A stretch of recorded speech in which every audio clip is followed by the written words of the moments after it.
నమస్కారం. City news తెలుగుకి స్వాగతం. ముందుగా ముఖ్యాంశాలు. జల్ జీవన్ మిషన్ లో గత ప్రభుత్వం 4,000 కోట్లు దుర్వినియోగం చేసింది. కేంద్ర సహకారంతో మరింత బలోపేతం చేస్తాం. డిప్యూటీ సీఎం పవన్ కళ్యాణ్ ప్రకటన.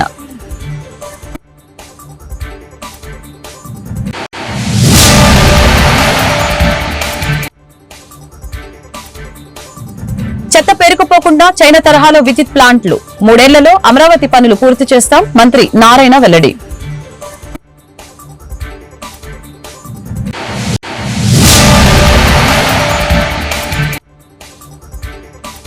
రాష్ట్రంలో అత్యంత అవినీతి ఎమ్మెల్యే ఆదిరెడ్డి వాసు. కాంట్రాక్టర్ల నుంచి కోట్ల రూపాయలు లంచాలు వసూలు చేస్తున్నారు.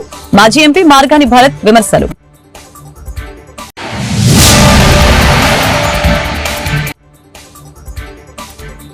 విజయవాడ ఇంద్రకీలాద్రిపై భవానీ దీక్షలకు చురుగ్గా ఏర్పాట్లను పర్యవేక్షించిన ఉన్నతాధికారులు.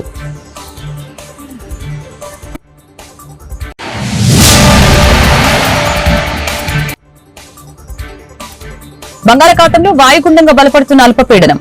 శ్రీకాకుళం నుంచి నెల్లూరు వరకు భారీ వర్షాలు. అప్రమత్తంగా ఉండాలని వాతావరణ శాఖ సూచన. జల్ జీవన్ మిషన్ లో గత ప్రభుత్వం 4,000 కోట్లు దుర్వినియోగం చేసిందని డిప్యూటీ సీఎం పవన్ కళ్యాణ్ విమర్శించారు. నీటిని ఎక్కడి నుంచి తీసుకువస్తామనేది గుర్తించక ముందే పైపులు వేశారని చెప్పారు. విజయవాడలో జల్ జీవన్ మిషన్ అమలుపై గ్రామీణ నీటి సరఫరా పారిశుద్ధ్య విభాగం ఆధ్వర్యంలో నిర్వహించిన రాష్ట్ర స్థాయి వర్క్ షాప్ లో ఆయన పాల్గొన్నారు. తమ ప్రభుత్వం అధికారంలోకి వచ్చాక 70,000 కోట్లు మంజూరు చేయాలని కేంద్రాన్ని కోరినట్లు పవన్ కళ్యాణ్ తెలియజేశారు. అలాగే ఈ మేరకు కేంద్ర మంత్రి సిఆర్ పాటిల్ ను కోరామని చెప్పారు. పూర్తి వివరాలతో రావాలని ఆయన సూచించినట్లు వివరించారు. అదేవిధంగా జనవరి నెలాఖరుకు డీపీఆర్ తీసుకుని జలశక్తి మంత్రికి ప్రతిపాదన పంపిస్తాం. జల్ జీవన్ మిషన్ ని మరింత బలోపేతం చేస్తాం. అనేక మంది అనుభవిస్తున్న నీటి సమస్య పరిష్కారానికి తొలి ప్రాధాన్యంగా తీసుకోవాలి.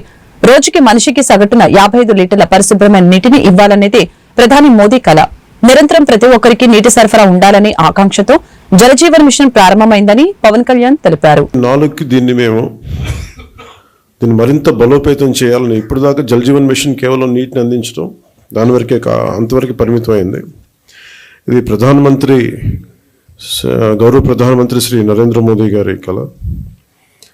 ఇది కనీసం రోజుకి ఒక 55 లీటర్ల నీళ్లు సగటున మనిషికి ఇవ్వాలి అని, అది కూడా పరిశుభ్రమైన నీరు ఇవ్వాలి అనేది అల్టిమేట్ గోల్. ఏంటంటే జల్ జీవన్ మిషన్కి సంబంధించి నిరంతరం నీటి సరఫరా ఉండాలి ప్రతి ఒక్కరికి అనేది ఆకాంక్ష, ఆశయం.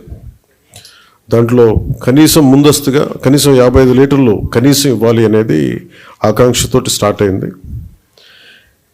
ఇప్పుడు ఈ అమృతధార ఈ వర్క్షాప్ని ఎందుకు అమృతధార అని పెట్టాము Jal Jeevan mission revamp program కింద అనుకుంటే, ఒకటి ఉన్న నీటి వనరులని బలోపేతం చేయటం, అలాగే maintenance of existing schemes, already ఉన్న వాటర్ స్కీమ్స్ అన్నిటినీ వాటి మెయింటెనెన్స్ ఎలా ఉన్నాయి ఏంటి అనేది, అలాగే వాటర్ కన్జర్వేషన్ కూడా ఎంత కీలకమో దీన్ని జల్ జీవన్ మిషన్లో లేదు. కానీ ఇది మనం తీసుకున్న తర్వాత కొత్త ప్రభుత్వం ఎన్డీఏ ప్రభుత్వం వచ్చిన తర్వాత మనం తీసుకునేవి వాటర్ కన్జర్వేషన్ కూడా చాలా కీలకమైంది.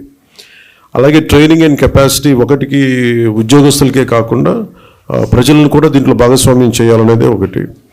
అలాగే దీంట్లో ఈ ఐటీ సిస్టమ్స్ ద్వారా దీన్ని మనం స్ట్రీమ్లైన్ ఆపరేట్ చేసే విధానం, అలాగే గ్రీవెన్స్ రిడ్రెసల్, ఏవైతే నీటి సరఫరాలు ఇబ్బందులు ఏమున్నాయో రిపీటెడ్గా వచ్చే అవుట్ ఆఫ్ మెయింటెనెన్స్, వాటికి కూడా ఒక విధి విధానాలను రూపొందించడం, అది దీనికి సంబంధించి ఈ అమృతధార సంబంధించి. ఒకసారి చెప్పుకున్న మనం రిపీటెడ్గా ఉంటుందని, కానీ కనీసం ఒక్కరోజు 1 గంట నీళ్లు తాగకపోయినా, ఒక పూట నీళ్లు తాగకపోయినా దాని కష్టం ఎంత ఉంటుందో మనందరికీ తెలిసిందే. ఏకాదశి వ్రతాలు కానీ ఏదైనా సరే పొద్దున్నుంచి సాయంత్రం వరకు నీళ్లు తాగకుండా రకరకాల మనం ఈ రిలీజియస్ థింగ్ మనం ఈ పండుగల్లో అప్పుడు ప్రత్యేక పర్వదినాలు అప్పుడు చేసేవి, కానీ అప్పుడు కానీ మన నీటి విలువ తెలియదు. నీటి దొరకనప్పుడే మన నీటి విలువ తెలుస్తుంది. నాకు ప్రత్యేకించి నేను పిఆర్ మినిస్ట్రీ తీసుకున్న తర్వాత వాటర్ కన్జర్వేషన్ ఒకటి, నీటిని సరఫరా చేయటం ఒకటి, ఇవన్నీ నాకు చాలా ప్రత్యేకమైనవి. చెత్త పేరుకుపోకుండా చైనా తరహాలో విద్యుత్ ప్లాంట్లను ఏర్పాటు చేస్తామని మంత్రి నారాయణ తెలిపారు. రాజమహేంద్రవరం నగరపాలక సంస్థ కార్యాలయంలో మంత్రి నారాయణ సమీక్ష నిర్వహించారు. 3 ఏళ్లలో రాజధాని అమరావతి పనుల్ని పూర్తి చేస్తామని చెప్పారు. పుష్కరాలు రాజమహేంద్రవరం అభివృద్దిపై సీఎం చంద్రబాబుతో సమీక్షిస్తామని పేర్కొన్నారు. గత ప్రభుత్వం పనులు పెంచిందని, ప్రభుత్వ నిధుల్ని దారి మళ్లించిందని మంత్రి నారాయణ విమర్శించారు.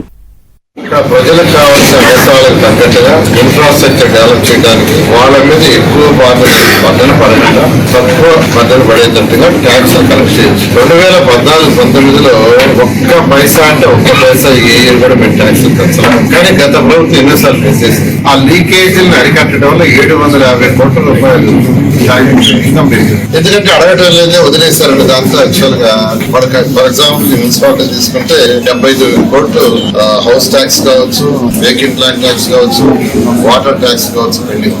అవి కాకుండా ప్రైవేట్ తీసుకుంటే దాదాపు ఒక 40 కోట్లు. వాళ్ళందరికీ అవేర్నెస్ చేసి ఎడ్యుకేట్ చేసి వాళ్ళ దగ్గర కలెక్ట్ చేయండి. టెండర్లు పిలవడానికి 45,000 కోట్ల రూపాయలకి అథారిటీ క్లియర్ చేసింది. రేపు క్యాబినెట్ ఉంది, ఆ క్యాబినెట్ లో కూడా పెడుతున్నాం. అది కూడా అవుతానే 4-5 రోజులు టెండర్లు పిలుస్తాం. మొత్తం 62,000 కోట్ల రూపాయలు. మిగతా బ్యాలెన్స్ కూడా అన్ని టెండర్లు పూర్తి చేసి జనవరి ఎండింగ్ లోపల వర్క్ స్టార్ట్ చేస్తాం. ఈ మున్సిపాలిటీలోనే కాదండి, 123 మున్సిపాలిటీస్ లో టెండర్లకు పిలిస్తే కాంట్రాక్టర్ రావటంలా మధ్యలాడి వేయించాల్సిన పరిస్థితి. దీనికి కారణం ఏంటంటే గత 5 సంవత్సరాల్లో ఆ ప్రభుత్వం చేసిన అవకతవకలు డిపార్ట్మెంట్ తో కోఆర్డినేట్ చేసి కన్సల్టేటివ్ ఒక రిపోర్ట్ తయారు చేస్తే దాన్ని యాక్చువల్ గా చేసి కేంద్రానికి పంపించి ఈ యొక్క గోదావరి పుష్కరాలు దృష్టిలో పెట్టుకుని కొంత ఫండ్ అడుగుతాము, శాంక్షన్ చేయిస్తామని చెప్పారు. రాష్ట్రంలో అత్యంత అవినీతి ఎమ్మెల్యే ఎవరు అనే పోటీ పెడితే ఆదిరెడ్డి వాసునే మొదటి స్థానంలో ఉంటారని వైఎస్ఆర్సీపీ మాజీ ఎంపీ మార్కాని భరత్ ఆరోపించారు. డంపింగ్ యార్డు కాంట్రాక్టర్ వద్ద స్థానిక ఎమ్మెల్యే 2 కోట్లు డిమాండ్ చేశారని ఆరోపణలు చేశారు. అలాగనే ఇసుక నుంచి వచ్చే డబ్బులు లెక్క పెట్టలేక ఆదిరెడ్డి 3 కరెన్సీ లెక్కించే మిషన్లు కొనుగోలు చేశారట అని వ్యాఖ్యలు చేశారు. ఈ మేరకు మార్కాని భరత్ తాజాగా మీడియాతో మాట్లాడారు. దళిత యువకుడిపై కూటమి ప్రభుత్వం జాత్యాహంకార ధోరణి చేసిందని, రాజమండ్రిలో దళిత యువకుడిపై జరిగిన ఘటనపై ఢిల్లీలో ఎస్సీ కమిషన్ కి ఫిర్యాదు చేశామని తెలిపారు. జనవరి 3వ వారంలో కమిషన్ ఏపీకి రానుంది. దీనికి సంబంధించి ఇప్పటికే ఉన్నతాధికారులకి నోటీసులు జారీ చేశారని తెలిపారు. ఇదే రాజమండ్రిలో కూడా చూస్తే మరి కొంతమంది సీనియర్ లీడర్లు కొంతమంది ఆయన ఎర్రా వేణు గారని, అదేవిధంగా వాసిరెడ్డి రాంబాబు గారని, వీళ్ళు సీనియర్ లీడర్లే. వాళ్ళకేమో తీసుకొచ్చి ఏపీ స్టేట్ డైరెక్టర్లు ఇప్పిస్తూ ఉన్నారు, వాళ్ళు సీనియర్లు. మరి నేను రాజమండ్రిలో అలాంటి డైరెక్టర్లు, స్టేట్ డైరెక్టర్లు 15-20 మందికి ఇప్పించి ఉంటాను. ఇక్కడ మా మారుతి లక్ష్మి గారు ఉన్నారు, సాగర్ ఉన్నారు, మన అప్పారావు ఉన్నారు, ఇంతమంది బోల్డ్ మందికి ఇప్పించాం. అంటే ఇక్కడ స్థానికంగా మీరు ఏం చేస్తూ ఉన్నారు అనేది ఒక్కసారి చూడండి, ఆలోచన చేయండి. ఈ అంశాలు ఒక ఇంత నిజంగా బీసీల పట్ల అనగదొక్కే వైఖరి, ఇవన్నీ కూడా ఒక ఇంత బాధాకరమే. ఇది కాకుండా నిజంగా రాజమండ్రిలో ఈ గవర్నమెంట్ వచ్చిన తర్వాత 6 నెలల కాల వ్యవధిలో అసలు నిజంగా నేను జనరల్గా ఈ లోకల్గా మాట్లాడాలనంటేనే, ఈ తరహా వాళ్ళ గురించి మాట్లాడాలంటేనే చిరాకేస్తుంది. అలాంటిది మన ఈవీఎం ఎమ్మెల్యే గారి యొక్క ఇటీవల తెలుగుదేశం పార్టీ రాష్ట్ర ప్రభుత్వం ఎంత జాతి దురహంకారం చూపిస్తా ఉన్నారనంటే, ఇటీవల మనం సంఘటనలు చూసాం. ఇదే రాజమండ్రిలో ఒక దళిత యువకుడి పైన పోలీసులని ఉపయోగించి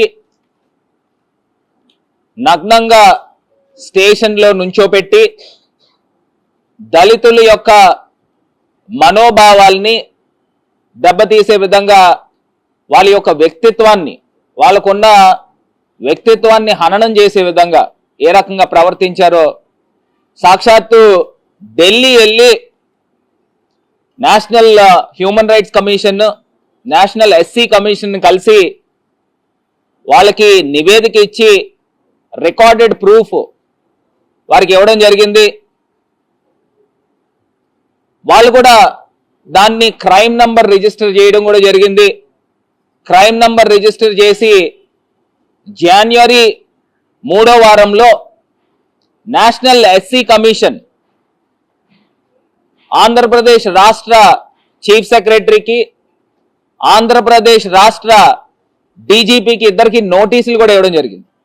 వీళ్ళిద్దరూ కూడా జనవరిలో ఇక్కడికి వచ్చి ఈ రాజమండ్రి ఘటన ఒకటే కాదు, రాష్ట్ర వ్యాప్తంగా ఎన్డీఏ గవర్నమెంట్ ఆంధ్రప్రదేశ్లో వచ్చిన తర్వాత ఏ రకంగా దాడులకు పాల్పడుతున్నారు అనేది ఆ అన్నాటిపైన వచ్చిన కంప్లైంట్లు అన్నాటిపైన విచారణ చేయబోతా ఉన్నారు. నైరుతి బంగాళాఖాతంలో ఏర్పడిన అల్పపీడనం స్థిరంగా కొనసాగుతోంది. తదుపరి 2 రోజుల్లో వాయుగుండంగా బలపడే అవకాశం ఉందని విశాఖపట్నం తుఫాన్ హెచ్చరికల కేంద్రం అధికారులు తెలిపారు. వాయుగుండంగా మారిన అనంతరం నెల్లూరు సమీపానికి చేరి అక్కడ దిశ మార్చుకుని తమిళనాడు వైపుగా పయనిస్తుందని, అక్కడే తీరం దాటే అవకాశం ఉందని తెలియజేశారు. దీని ప్రభావం శ్రీకాకుళం నుంచి నెల్లూరు వరకు తీర ప్రాంతంలోని కోస్తాంధ్ర జిల్లాలపై ఎక్కువగా ఉంటుందని తెలిపారు. బుధవారం నుంచి ఈ నెల 22 వరకు రాష్ట్రానికి వర్ష సూచన ఉందని వెల్లడించారు. బుధవారం విశాఖపట్నం, అనకాపల్లి, కాకినాడ, యానాం, నెల్లూరు, తిరుపతి జిల్లాలో భారీ నుంచి అతి భారీ వర్షాలు, విజయనగరం, కృష్ణా, బాపట్ల, ప్రకాశం జిల్లాలో భారీ వర్షాలు, శ్రీకాకుళం, పార్వతీపురం, అల్లూరి జిల్లాలో మోస్తరు వర్షాలు కురుస్తాయని వివరించారు. ఇంద్రకీలాద్రి భవానీ దీక్షలకు ఏర్పాట్ల సమీక్షలో భాగంగా ఎన్టీఆర్ జిల్లా collector Shri Lakshmisha, Vijayawada municipal commissioner Gnanachandra మరియు Vijayawada city police commissioner Rajasekhar Babu, ఆర్య EO Ramarao, executive engineer Koteswararao, ఇతర అధికారులతో ఎన్టీఆర్ జిల్లా కలెక్టర్ భక్తులు వచ్చే వినాయక గుడి నుంచి అన్ని క్యూ లైన్లు, శనీశ్వర స్వామి ఆలయం వద్ద కేశ ఖండనశాల, స్నానఘాట్ల నుంచి షవర్లు, toilets, dress changing rooms, ghat road, Kamadhenu అమ్మవారి వద్ద వివిధ ఏర్పాట్లు, సీతమ్మవారి పాదాల వద్ద ఏర్పాట్లను పరిశీలించడం జరిగింది. తదుపరి జిల్లా కలెక్టర్ మాట్లాడారు. భక్తులకు ఎటువంటి ఇబ్బందులు కలగకుండా అన్ని ఏర్పాట్లు చేస్తున్నామని చెప్పారు.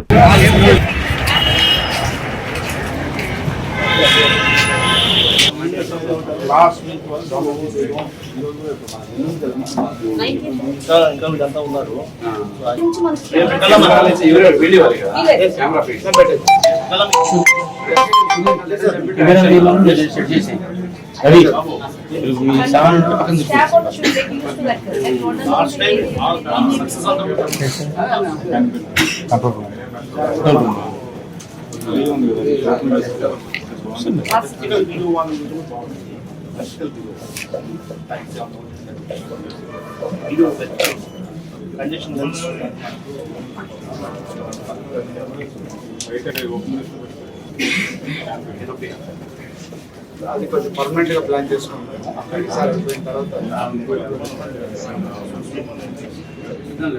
లోకల్ ఈవెంట్ కదా, ఇప్పుడు ఇక్కడ ఆఫీస్ పని జరుగుతా ఉందా?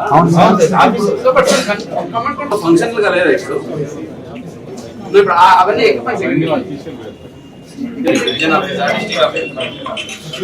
డివిజన్ ఆఫీసా?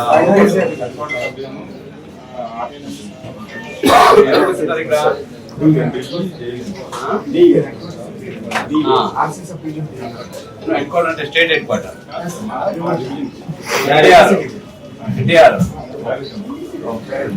రవి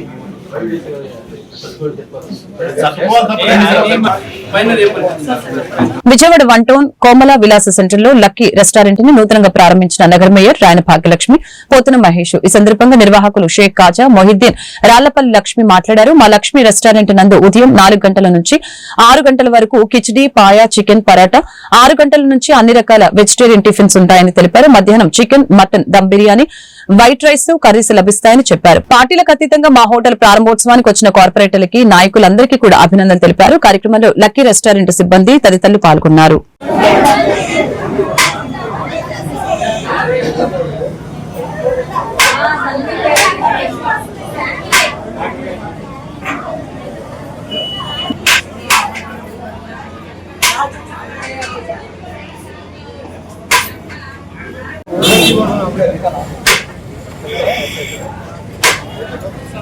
నియోజకవర్గ ప్రజలందరికీ, విజయవాడ ప్రజలందరికీ, మా రాష్ట్ర ప్రజలందరికీ సంక్రాంతి, నూతన సంవత్సరం మరియు క్రిస్మస్ శుభాకాంక్షలు.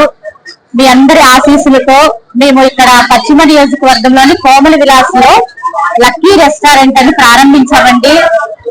అందరికీ ప్రజలకి అందుబాటులో ఉండే ధరలు.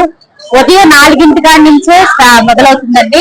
ఉదయం కిచిడి, పరోటా, పాయ, 6 నుంచి టిఫిన్ సెక్షన్, మళ్ళీ 12 నుంచి బిర్యానీ సెక్షన్ ఉంటుంది. మటన్, దమ్ బిర్యానీ, చికెన్ అవన్నీ కూడా ప్రజలకి అందుబాటు ధరల్లోనే మేము అందించడం జరుగుతుందండి. మళ్ళీ సాయంత్రం 4 నుంచి grill chicken, shawarma, fast foods తో మళ్ళీ సాయంత్రం టిఫిన్స్, బిర్యానీ అన్ని కూడా ప్రజలకి అందుబాటు ధరల్లోనే మేము ఇక్కడ అందించడం జరుగుతుంది.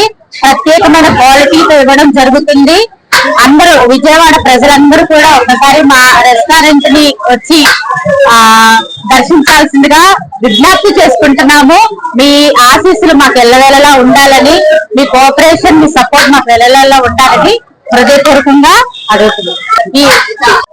ఇవాళ పాత కోమల విలాసని లక్కీ రెస్టారెంట్ గా రూపుదిద్ది న్యూ మోడల్ గా చేసి ఓపెనింగ్ చేయడం జరిగింది. దీంట్లో పొద్దున్నే 4 కిచిడి, పాయ, పొరోటా, చికెన్, 6 మొత్తం వెజిటేబుల్ అట్టు, ఇడ్లీ, గారి, దోశ మొత్తం టిఫిన్స్ మొత్తం ఉంటాయి. 12 mutton biryani, chicken biryani, kushka, grill chicken, shawarma, white rice మొత్తం 5 స్టార్ హోటల్ ఎలా దొరుకుతుందో ఆ రకంగా తయారు చేయడం జరుగుతుంది. ఒకసారి మీరు అందరూ వచ్చి టేస్ట్ చేసి ఎలా ఉందో మీరు మాకు కూడా చెప్పగలరు. ఏమైనా తేడాలు ఉన్నా చెప్పండి, దాన్ని ఇంకేమైనా సరిచేస్తాం. సాయంత్రం కూడా సేమ్ మధ్యాహ్నం ఏమైనా అన్ని ఉంటాయి. బటర్ నాన్, పుల్కా, నూడిల్స్, మంచూరియా, కేఎఫ్సి, చికెన్ అన్ని ఉంటాయి. విజయవాడ గురునానక్ కాలనీలోని విజయవాడ పార్లమెంటు కార్యాలయం ఎన్టీఆర్ భవన్ లో 100 నా ఊరు గేయ కావ్యం రచయిత వరంగల్ శ్రీనివాస్ మీడియా సమావేశం ఏర్పాటు చేశారు. ఈ సందర్భంగా శ్రీనివాస్ మీడియాతో మాట్లాడారు.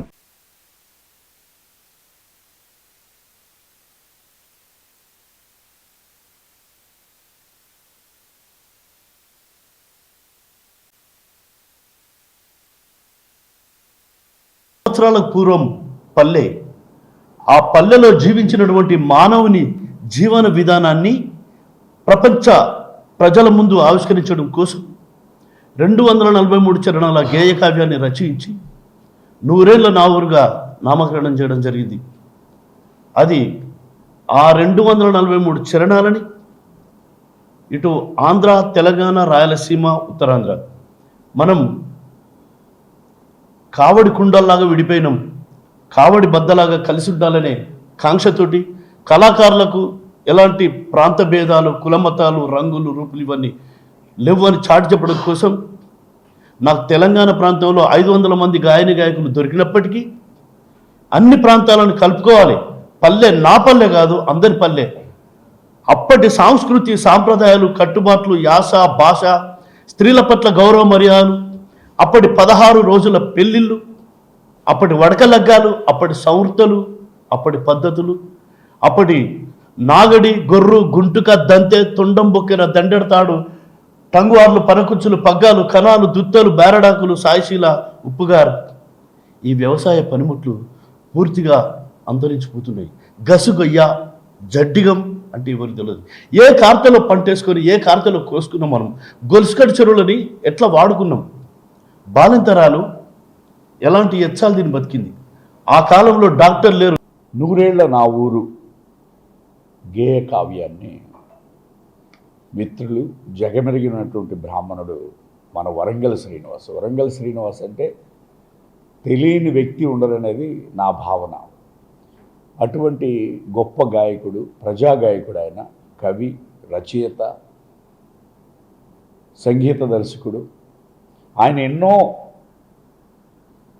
గేయాలను మనకి అందించినటువంటి మహనీయుడు. 100 ఏళ్ల మన చరిత్రని, అంటే మన వెనక మన తండ్రి తాతల సంగతే మనం మర్చిపోయాం ఈ రోజుల్లో. 100 ఏళ్ల మన సంస్కృతిని మనకి అద్దంలో మన ప్రతిబింబాన్ని చూసుకుంటే ఎంత క్లియర్గా కనిపిస్తుందో ఆ స్థాయిలో మనందరి శ్రీ వరంగల్ శ్రీనివాస్ గారు వరంగల్ జిల్లాలో, ఈ తెలుగు నేలపైన వరంగల్ జిల్లాలో ఒక మారుమూల గ్రామంలో పుట్టి అప్పటికే తనకన్నా ముందు తరాల మొదటి తరం కవులందరినీ స్ఫూర్తిగా తీసుకొని బమ్మెర పోతన, పాల్కురికి, సోమనాథుడు, దాశరథి, కృష్ణమాచార్యులు, రంగాచార్యులు, కాళోజీ, కౌమోది లాంటి మహానుభావులతో వాళ్ళ సాహిత్యాన్ని వింటూ ఆ చరిత్రలను తెలుసుకుంటూ జానపద కళాకారులుగా, జానపద దిగ్గజాలుగా వరంగల్ జిల్లాలో క్లైమేట్ లాంటి వాళ్ళు, శంకర్ సారంగపాన్ లాంటి వాళ్ళు, అదేవిధంగా మిమిక్రీ ఆర్టిస్టుగా ప్రపంచవ్యాప్తంగా పేరొందినటువంటి నేరెళ్ళ వేణుమాధవ్ లాంటి వాళ్ళ తరహాలో ఇలా వరంగల్ జిల్లా నుండి ఒక కృష్ణా జిల్లా ఫౌండేషన్లు ట్రస్టుల భాగస్వామ్యంతో పీపీపీ పద్ధతిలో ప్రభుత్వ ఏరియా హాస్పిటల్లో మరిన్ని వైద్య సేవలు అందుబాటులోకి తీసుకువస్తామని, ప్రభుత్వ ఏరియా హాస్పిటల్ ద్వారా గుండె సంబంధిత మరణాల సైతాన్ని తగ్గించేందుకు సాయశక్తుల కృషి చేస్తున్నామని ఎమ్మెల్యే వెనిగండ్ల రాము తెలియజేశారు. గుడివాడ ప్రభుత్వ ఏరియా హాస్పిటల్ అభివృద్ధి కమిటీ చైర్మన్ గా ఎమ్మెల్యే వెనిగండ్ల రాము మరియు కమిటీ సభ్యులు బాధ్యతలు చేపట్టిన దయానంద్, మధ్య శ్రీనివాసు, దేవేంద్రుడు మరియు కరుణలకి అభినందనలు తెలియజేశారు. ఈ కార్యక్రమంలో Janasena party in-charge Boragadda Srikanth, NTR stadium committee vice chairman Elavarthi Srinivasarao, hospital superintendent Indradevi, RMO Krishnadora తదితరులు పాల్గొన్నారు.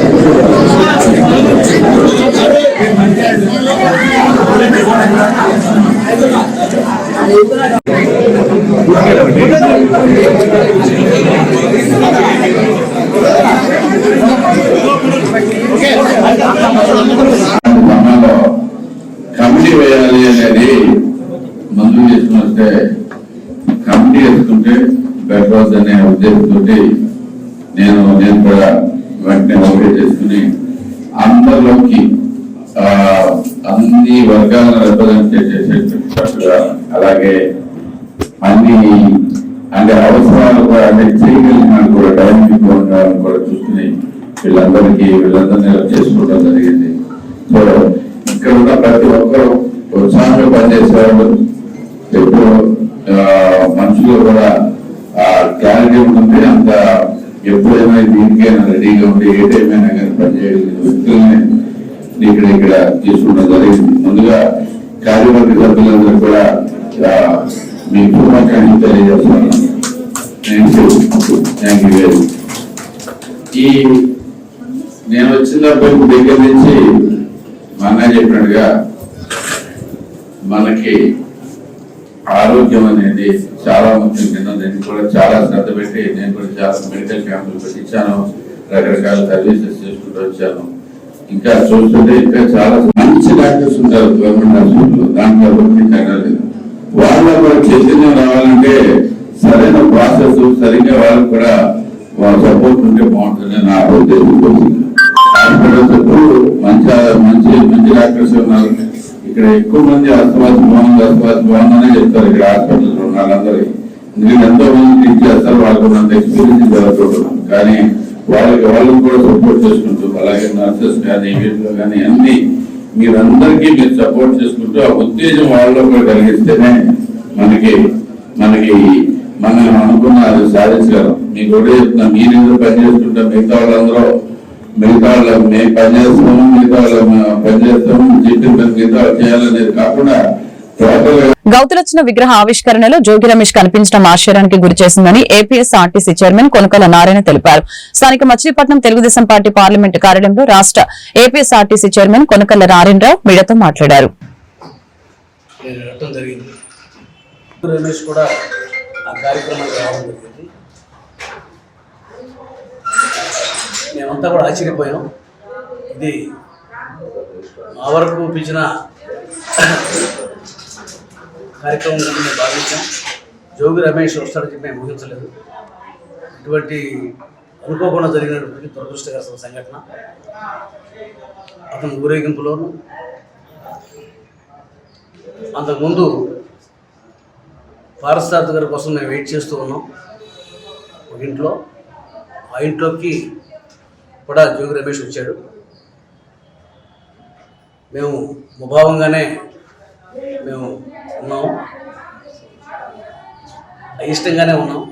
కానీ రచన గారి విగ్రహావిష్కరణ సభ రసాబస కాకూడదన్న ఉద్దేశంతో, అంతరాయం కలగకూడదన్న ఉద్దేశంతో మేమంతా ఓర్పు వహించి అక్కడ విగ్రహ కమిటీ వాళ్ళు ఏర్పాటు చేసినటువంటి ఊరేగింపులో పాల్గొని రచన గారి విగ్రహావిష్కరణ చేసి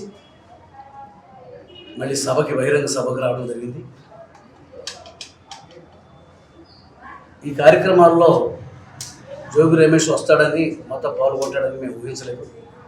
ఊహించి ఉంటే నిర్వాహకులు చెప్పి దాన్ని వేరేగా సంబంధం లేకుండా నిర్వహించేవాళ్ళం. మరి దురదృష్టకరమైన సంఘటన. అతను మేము కలిసి పాల్గొనడం. రాజకీయ ప్రత్యర్థి జోగి రమేష్ నాకు. ఇది సోషల్ మీడియాలో అవగాహన లేక తప్పుగా అర్థం చేసుకుని మా పైన సోషల్ మీడియాలో మాట్లాడుతూ ఉన్నారు. అవన్నీ కరెక్ట్ కాదు. జోగి రమేష్ని మేము ఆహ్వానించలేదు. అది ఆహ్వాన సంఘం వాళ్ళు ఎవరన్నా వైసీపీ వాళ్ళు చేసిన పని అయి ఉంటుంది. అది మమ్మల్ని మాత్రం పిలిచారు. మేము ఆహ్వానితులుగా వెళ్ళాము. ఇలా కార్యక్రమాన్ని పూర్తి చేసి వచ్చాం. అక్కడ జోగి రమేష్తో కలిసి ఆ కార్యక్రమంలో పాల్గొన్నందుకు కృష్ణా జిల్లా పెడన నియోజకవర్గం పెడనపట్నంలో వేంచేసి ఉన్న పైడమ్మ అమ్మవారికి పట్టు వస్త్రాలు సమర్పించిన పెడన శాసనసభ్యులు కాగిత కృష్ణప్రసాద్, సతీమణి కాగిత శిరీష సతీ సమేతంగా పైడమ్మ అమ్మవారికి ప్రత్యేక పూజల్ని నిర్వహించడం జరిగింది. కార్యక్రమంలో టీడీపీ, జనసేన, బీజేపీ నాయకులు, కార్యకర్తలు, భక్తులు, ఆలయ కమిటీ మరియు ఆలయ ఈవో తిక్కిశెట్టి మోహన్ రావు తదితరులు పాల్గొన్నారు.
పైడమ్మ అమ్మవారి యొక్క మహోత్సవం సందర్భంగా అమ్మవారి యొక్క దర్శనం చేసుకోవడం జరిగింది.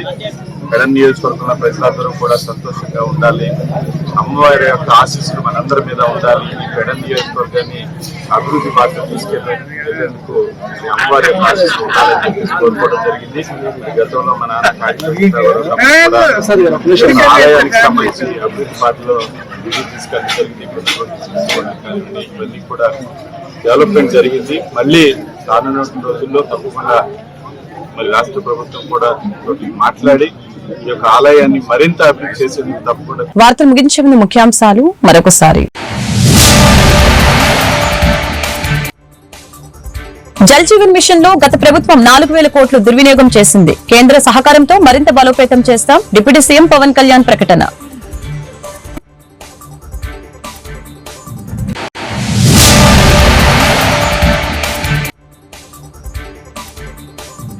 చెత్త పేరుకుపోకుండా చైనా తరహాలో విద్యుత్ ప్లాంట్లు 3 ఏళ్లలో అమరావతి పనులు పూర్తి చేస్తాం. మంత్రి నారాయణ వెల్లడి.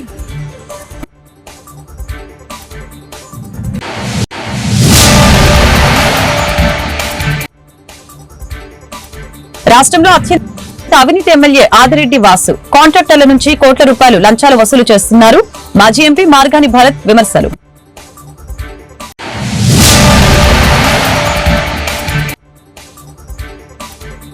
విజయవాడ ఇంద్రకీలాద్రిపై భవానీ దీక్షలకు చురుగ్గా ఏర్పాట్లను పర్యవేక్షించిన ఉన్నతాధికారులు.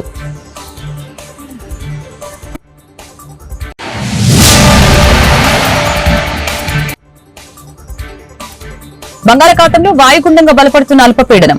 శ్రీకాకుళం నుంచి నెల్లూరు వరకు భారీ వర్షాలు. అప్రమత్తంగా ఉండాలని వాతావరణ శాఖ సూచన. ఈ వార్తలు ఇంతటితో సమాప్తం. మరొక బులెటిన్ మళ్ళీ కలుద్దాం. నమస్కారం.